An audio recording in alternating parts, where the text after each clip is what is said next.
Do you set New Year's resolutions? Do you complete them? Lots of writers set writing-related resolutions, but few manage to meet those goals, which is why today I want to talk about getting your book written, how to set writing New Year's resolutions. Most people don't make their New Year's resolutions because they have lofty goals and no plan to achieve them. If you want to meet your writing resolutions, you need deadlines. They are an author's best friends after all. That means you need to understand your writing time and have a plan to complete those resolutions. I'm going to talk about how you can do that in just a moment.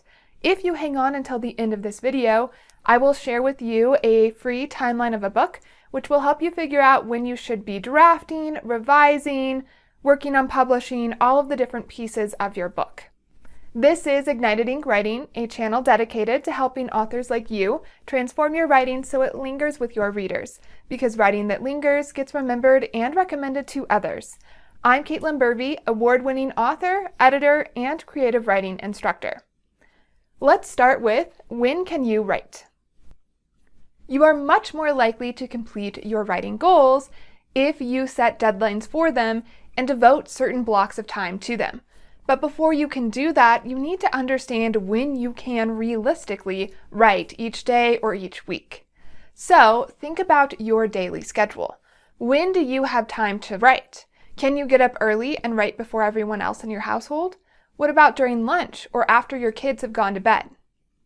Some of these blocks of times might give you the opportunity to write, but you also need to be aware of your creative energy level. For example, you might be too beat after your kids go to bed to even think, let alone attempt to write something. So while you technically have time then, it's not time that is going to work for your writing. If you want to meet your New Year's writing resolutions, you need to find time that you can devote to your writing on a regular basis. This is time that's both available and in which you have creative energy. Once you find that time, you need to schedule your writing there and treat it like a priority as if it was as important as your work or your doctor's appointments. You don't get to sacrifice that writing time to do other things, like cleaning the house, checking your email, or making other doctor's appointments. You need to protect your writing time with your life if you really want to meet your writing resolutions. Next, you need to make a writing schedule. Take a look at your writing project and divide it into chunks that you can complete on a weekly basis. For example, say you can find 30 minutes 5 days a week consistently. In that case, maybe your weekly goal will be to complete 1 to 2 chapters, or 2,500 words if you write an average of 500 words in half an hour. If you can divide your project up into chunks like this, then you can start to check it off as you go along throughout the year. If your goal is to publish a book by the end of the year, you're going to have to set more deadlines than just write this chapter. You're going to need revising deadlines, you're going to need publishing ones, you might need a planning week before you start writing. So here are 2 examples of schedules you might put together if you're trying to complete a book by the end of this year. Example 1 assumes you have plenty of time to write each week. So it's assuming hours. It's also assuming that you're a plotter. If you're the type of writer who plans out what they write instead of discovering as you go, you tend to spend less time revising but more time planning up front. The Edit with Others section is for critique groups, professional editors, and/or beta readers. You might need more or less time here depending on what type of people help you. For example, professionals tend to get back to you a lot faster because you're paying them to be a priority.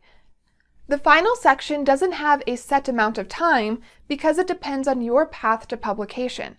If you choose to traditionally publish, you'll need to query agents and publishers, then wait 1 to 2 years from your book being accepted until it's released. If you self-publish, you need a cover, interior design, and proofreader. Depending on your resources, this could be as fast as a couple of weeks or take months. The second writing schedule is for people who are pantsers. These are fly by the seat of their pants type of writers or discovery writers. They don't plan ahead, they just start writing and see what happens. Because these authors don't think through their story ahead of time, they'll likely need more time in revision and rewriting than a plotter will. So instead of spending that planning time up front, they're going to spend it in revision. That's why there is a week for you to read through your draft in this sample schedule. It's for you to get in your head where you should start revising, to start jotting down what scenes you need to include that you didn't write yet, which ones you might take out or need to rewrite altogether. This schedule assumes that you have at least 1 hour to write each day, so you get 1,000 words down daily. The edit with others and publish/query sections are the same as example 1. As an author, I am in between a plotter and a pantser. So what I mean by that is I know what the climax is going to be before I start writing. That's my initial idea for most of my stories. But I don't necessarily know how I get there or much about the characters. So when I start writing, I usually have about 3 scenes in my head that I want to get done. And by the end of a writing session, I will add another scene or 2, depending on how many scenes I had written that time. So I kind of plot as I go a little bit. What this means for me is that every time I sit down to write, I know what I'm going to work on. So it cuts out that sort of, what am I going to do today? I don't know. I have a little bit of a plan. I can pick one of those 3 next scenes. Each time I write, I do usually complete 1 scene. Sometimes it's a half a scene, sometimes it's a little bit more, but usually it's 1 scene and then I'm done for that writing session. So when I put together my schedules, it looks like the chapter 1, but I write in scenes instead of number of chapters. I don't think in terms of chapters because I don't know how long my scenes will be and necessarily in what order they'll be in. So this just works better for me. You might be like me and in between a plotter and a pantser, so you might need to adjust your schedule accordingly like I do. When you break your writing project into chunks like this, it's going to help it feel less overwhelming. The thought of completing a whole book can be paralyzing. It can be just too much to take in. But if you say, I'm just going to write this piece of a book this day, that can make it a lot easier to get started and to use your writing time effectively. So that's why you want to create schedules like these. I also recommend you write down these schedules and put them somewhere where it is easily visible. You want to prevent the out of sight, out of mind from affecting you completing your book. I keep my schedule on my desk. It's a part of my planner and a part of my calendar. So I write down my goals on there. This helps me actually meet those deadlines that I set for myself. So those are different ways you can approach creating your writing schedule. Next, I want to talk about getting an accountability partner. For some authors, deadlines just aren't enough. Some arbitrary goal doesn't motivate them if they don't have someone holding them accountable. In that case, you need what we call an accountability partner. This is someone who is going to check in with you regularly to make sure you're actually getting your writing done. Now, this person can be something like a critique group where you get excited to have feedback on your writing. So you always get something finished, so you always have something to bring to critique. This has worked for me in the past. Other groups can work in a similar way. I had one writers group that didn't critique every week, but we did meet and share a little bit of what we had written. You always wanted to have something to read when it was your turn at this group. For other people, a single person works better. Maybe you're not ready for feedback yet. When I'm first drafting, I don't want feedback. I want to figure it out for myself first. In that case, you might need someone who just checks in with you, who says, hey, have you written this week? What have you written? Maybe you don't actually share it with them, but you just check in. Your accountability partner can be another writer, and this can be helpful because they understand the struggles of writing, but they don't have to be. It just needs to be somebody who you respect and who you want to meet those deadlines for. So you want to have something to show them every time they check in with you. Accountability partners are a great addition to your writing schedule, your plan for your book for this year. Last, I want to share an editor and author's thoughts on writing resolutions. I didn't start making writing New Year's resolutions until after I got my MFA in creative writing.